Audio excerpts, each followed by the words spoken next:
Hey guys, my name is Sasha and I am the owner of Sweet Pickins Milk Paint and Old Fashioned Milk Paint Company. And today I'm going to show you how I refinish a dresser that has actually already been painted with milk paint.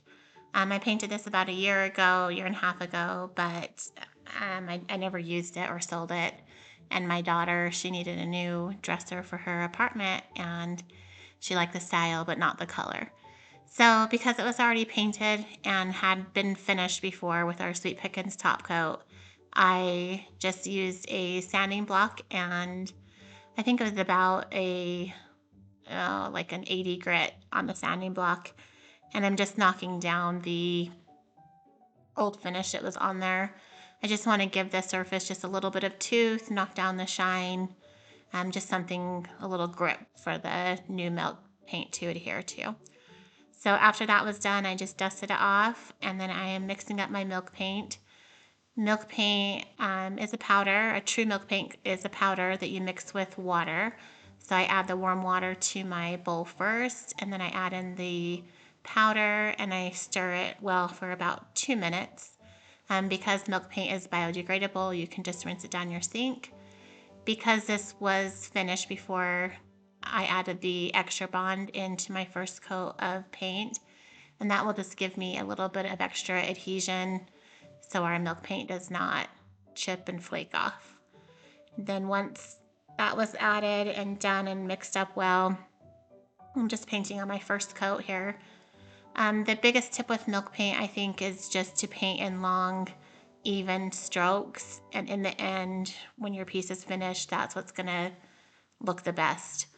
Sometimes you do kind of have to go crissy-crossy just to get into the corners and the edges and get into little details. But once that's done, I just like to finish everything up with a nice, long, even stroke. Um, After that was painted, I let it dry overnight and then I came back and I did my second coat.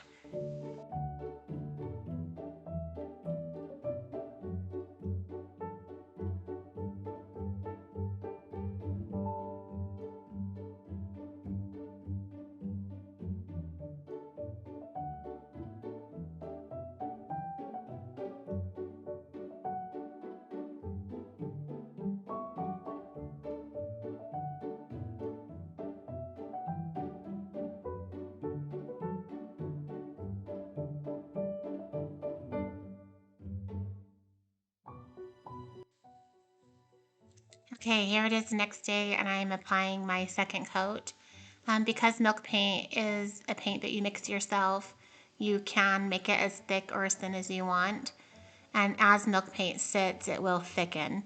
So it's best to always keep a stir stick with you and maybe a little cup of water. And that way you can add more paint as it sits around for a little bit.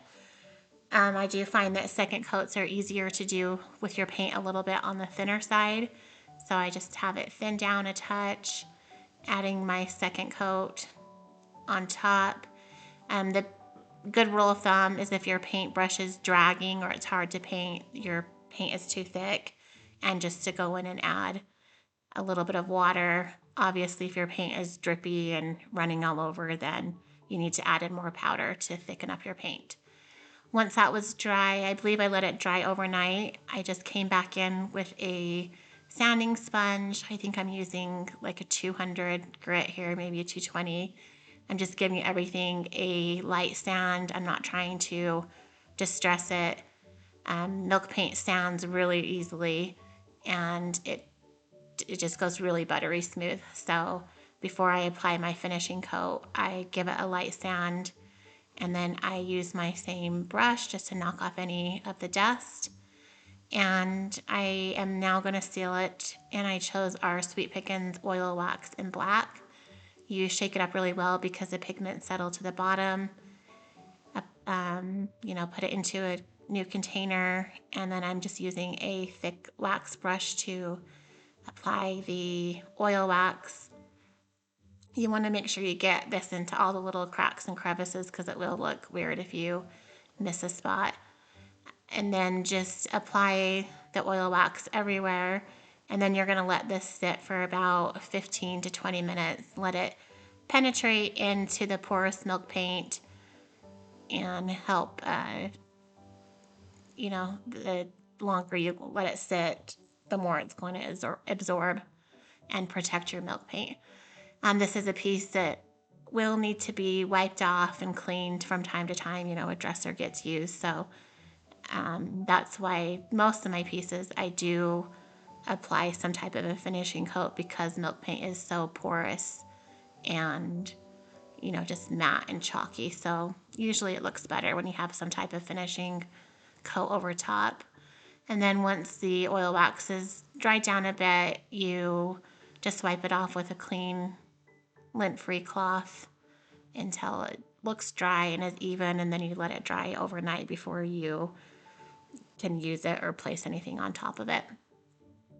After the oil wax was done, this is not a necessary step, obviously, to refinishing a piece of furniture, but I just wanted to do a little something on the sides, and I had this paper that I liked with the black paint. This is a Prima paper called Newsprint, and I am just using our Sweet Pickins Extra Bond to apply I'm using it as a decoupage medium. So I just apply it pretty thick to the sides of the drawers, put the paper on, use a sanding block. That way I don't have to sit there and measure and cut the paper, and that just rips the edges really fast and neatly. I let that dry for a bit, and then I'm just adding another coat of the Extra Bond on top just to seal everything in. Then I waited overnight for everything to dry, and then I came back and just smoothed it over with another, just a really fine grit sanding block, just to make it all nice and smooth. Dusted it off, and then I put my dresser back together. I just staged it for pictures, and it was done, and then I delivered it to my daughter. Thanks so much for coming along with me as I refinish this dresser. I hope you liked how it turned out. I was really happy with it. It's just nice and simple and classic, and I think it turned out really well. A full list of the products I used will be put in the description. Thanks so much. Have a good day. Bye.